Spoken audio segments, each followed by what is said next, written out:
কোনো ভদ্র ঘরের সন্তান এরকম কাজ করতে পারে না। আঙ্কেল ভাইয়ের সাথে শুভ্র, তার মানে শুভ্রকে এবারে আপনজন কেউ? অপদার্থ অকর্মা একটা, নিজে অন্ধভাবে অত্যাচারী ভাবির কাছে রেখে আসতে লজ্জা করে না? এভাবে যে ঘুরে বেড়াচ্ছ, আড্ডা দিচ্ছ, লজ্জা করে না তোমার? কিন্তু তুমি একদম চুপ। আজ থেকে যেন এসব আড্ডাবাজি না দিতে দেখি। আজকে থেকে কাজ করবা। তোমার অসুস্থ বাবা কি খাচ্ছে না খাচ্ছে খোঁজ খবর নাও তুমি। তোমার কি লজ্জা হয় না? এতটুকু লজ্জা হওয়া তো উচিত তোমার। যদি আমাকে সত্যি সত্যি ভালোবেসে থাকো, আজকে থেকে কাজ করবা। ও তো ঠিকই বলছে, তুই যে রাগ করে আসছিস তারপরে কি আর বাসায় গেছিলি? তুই তো ভাবিরে চিনিস না, কেমন দরজাল একটা মানুষ। আর তোর ভাই তো কখনো খোঁজ খবর রাখে নাই তোর অন্ধ বাবা। অন্তত সেই দিকটা বিবেচনা করে তোর তো খোঁজ খবর রাখা উচিত। তুই ঠিক বলছিস। বৌমা, ও বৌমা, একটা পাতলা কাঁথা থাকলে নিয়ে এসো তো। ও বৌমা, একটা পাতলা কাঁথা থাকলে নিয়ে এসো। আপনার সমস্যা কি? হ্যাঁ, সারাদিন শুধু বৌমা বৌমা বৌমা, আর কোনো কথা আপনি জানেন না? হ্যাঁ, আর এই কি অবস্থা আপনার ঘরের? এই অবস্থা কেন? আপনি কিন্তু পরিষ্কার করতে পারেন না? চোখে দেখতে পাই না তো, তাই ঠিক মতো গোছগাছ করতে পারি নাই। আমার হয়েছে যত জানা। আমার মাঝে মাঝে কি মনে হয় জানেন? আপনাকে লাথি মেরে না ঘর থেকে বের করে বৃদ্ধাশ্রমে পাঠিয়ে দিই, নয়তো আপনাকে না বালিশ চাপা দিয়ে মেরে ফেলি। আপনি কি বলছো তুমি এসব? তোমার মাথা খারাপ হয়ে গেছে? তুমি যাও, আমি কি করবি?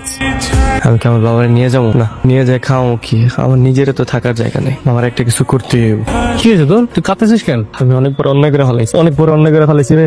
নিজের মুহূর্ত বাপরে যখন অত্যাচার বিরুদ্ধে দেখছি না, আমার না অনেক কষ্ট লাগছে। আমার মনটা চাইছে আমি আমি আমি কিছু কিছু একটা করে ফেলাই, কিন্তু আমার নিজের পায়ে নিজে তো মাটি নেই। আমার বাপের নিয়ে এসে কি খাও? আমি নিজেই তো খাইতে পারি না, রাস্তায় রাস্তায় ঘুরি। আমার কিছু একটা করতে হবে, কিছু একটা করতে পারে। বন্ধু টাকা পর্যন্ত কিছু একটা করতে হবে। মায়া ঠিক করতে হবে।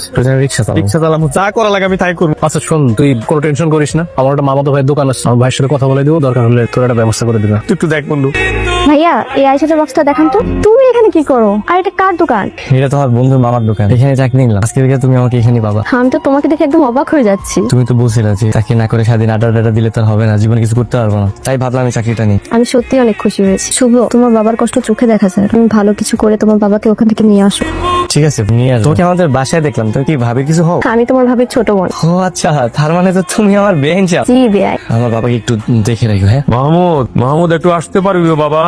আমাকে আপনি একা একা কার সঙ্গে কথা বলছেন? না একা কেন, এই যে মাহমুদ তো লিখছে। কই, ভাইয়া তো এখানে নেই। নেই মানে? আমাকে না বলে চলে গেল। আমি গল্প বলছিলাম, সে তো লিখছিল। আচ্ছা আঙ্কেল, আপনি আমাকে বলুন, আমি লিখে দিচ্ছি। তুমি যেভাবে জিনিসটা ভাবতেছো না, এতটাও সহজ না। এখন তেমন একটা পত্রিকায় গল্প প্রকাশ করা হয় না, আর হলেও জনপ্রিয় রাইটারদের গল্প প্রকাশ করা হয়। চেষ্টা তো করে দেখো। আর আঙ্কেল খুবই আশাবাদী, আগ্রহ আছে অনেক। তুমি যেহেতু বলছো, আমি মনে প্রাণে চেষ্টা করবো যাতে এটা পত্রিকায় প্রকাশিত হয়। বাবার প্রতি এরকম ভালোবাসাটা সারা জীবন রেখো, যাতে বাবা আর হারিয়ে গেলে আফসোস না করতে হয়। আমি আমার বাবার ইচ্ছা যেভাবে হোক পূরণ করবো। আমার লেখাটা কি ছাপা হয়েছে? আঙ্কেল, ওইটা আমি আমার এক পরিচিত মানুষের কাছে দিয়ে এসেছি, সে জমা দিয়ে দিবে। ভাবছি এই লেখাটা ছাপা হইলে আরেকটা লেখা লিখবো। আচ্ছা লেখেন। আঙ্কেল, আপনার ছোট ছেলে শুভ্র, ওকে বাড়ি থেকে তাড়িয়ে দিয়েছেন কেন? শুভ। বাবা, এই দেখো তোমার গুণধর ছেলেকে থানা থেকে ছাড়িয়ে নিয়ে এসেছি।